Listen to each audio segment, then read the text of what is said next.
whisper of the wind, we hear a call, a plea from nature, echoing through it all. The earth, our home, cries out in pain as climate change ravages again and again. A group of climate change organizations have emissions of greenhouse gases. Climate change is now happening. Indonesia says it's 10 million tons of. The Philippines tops a list of countries most susceptible to hazards prospect climate change.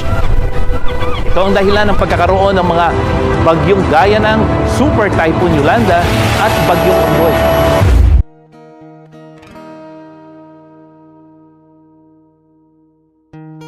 The forest fall, the wildlife flee, a tragedy unfolding for all to see. The ice caps melt, the oceans rise, a testament to our careless skies. For environmental health and climate change awareness is the legacy we leave for generations to come. Reduce, reuse, recycle, a mantra we must embrace to preserve the planet and keep it in grace. Education and awareness, the key to our faith to combat climate change and share our own. Together, we can make a difference, you and I, for the sake of our children and the world we hold dear. Let's rise above the noise and break the chain of despair to protect our environment and show we care. In the rhythm of life, let's find our beat, a melody of hope, a future so sweet.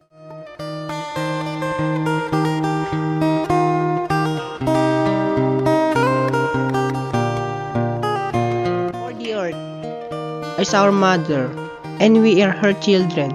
Let's nurture her well and keep her safe and sound. So let's unite in this cause so grand to safeguard our planet and take a stand. But hope remains in the strength of our will to fight for the future, to heal and amend.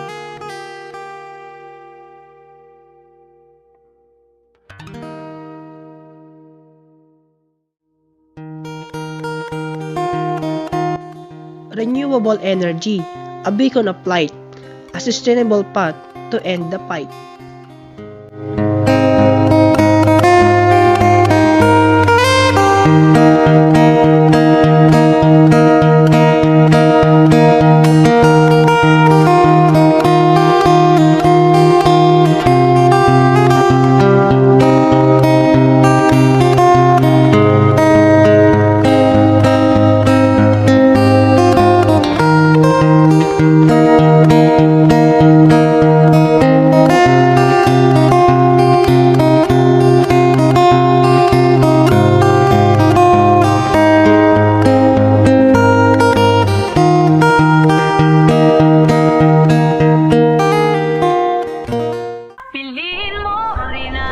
Filipinos will do everything that they can to preserve our ecology, to preserve our forest land, to preserve our biodiversity.